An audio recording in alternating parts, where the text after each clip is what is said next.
ભગવાન બુદ્ધની જન્મજયંતિ નિમિત્તે આજે વડોદરા મહાનગરપાલિકા દ્વારા શહેરમાં સ્થિત ભગવાન બુદ્ધની પ્રતિમાને પુષ્પાંજલિ અર્પણ કરવામાં આવી હતી. સમગ્ર વિશ્વમાં શાંતિ અને અહિંસાના પ્રણેતા ભગવાન બુદ્ધની જન્મજયંતિ હર્ષોલ્લાસ સાથે ઉજવાઈ રહી છે. આ પવિત્ર અવસરે આજે વડોદરામાં એક પ્રેરણાદાયી દ્રશ્ય જોવા મળ્યું, જ્યાં એક નાની બાળિકાએ ભગવાન બુદ્ધની પ્રતિમા સમક્ષ શીશ નમાવી ભાવપૂર્વક પુષ્પાંજલિ અર્પણ કરી હતી.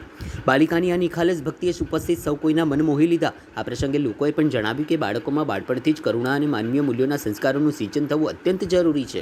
પાલિકા દ્વારા કરવામાં આવેલ આ પુષ્પાંજલિ ભગવાન બુદ્ધના બહુજન હિતાય બહુજન સુખાયના સંદેશને સાર્થક કરતી જણાઈ હતી. આ નાનકડા કાર્યએ સમાજમાં સકારાત્મકતા અને ભક્તિનો સંદેશ ફેલાવ્યો છે.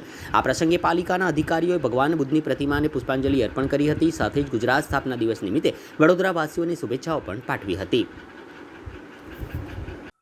આજરોજ ભગવાન બુદ્ધની જન્મજયંતિ છે. આજે મોટી સંખ્યામાં વડોદરા મહાનગરપાલિકાના અધિકારીઓ, કર્મચારીઓ અને નાગરિકો ઉપલબ્ધ અહીંયા હાજર છે અને અમે બધાએ ભગવાન બુદ્ધને શ્રદ્ધાસુમન અર્પણ કર્યા છે અને પુષ્પાંજલિ કરી છે.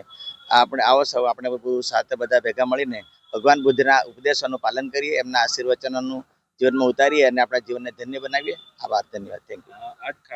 આજ રોજ ગુજરાત સ્થાપના દિન છે. ગુજરાત સ્થાપના દિવસની તમામ વડોદરાવાસીઓને શુભકામના પાઠવું છું અને આવો આપણે સૌ સાથે મળીને વડોદરાને સ્વચ્છ વડોદરા બનાવીએ અને વિકસિત વડોદરા બનાવીએ. ફરીથી આપ સૌને વડોદરાની સ્થાપના દિવસની શુભકામના પાઠવું છું. ધન્યવાદ, થેન્ક યુ.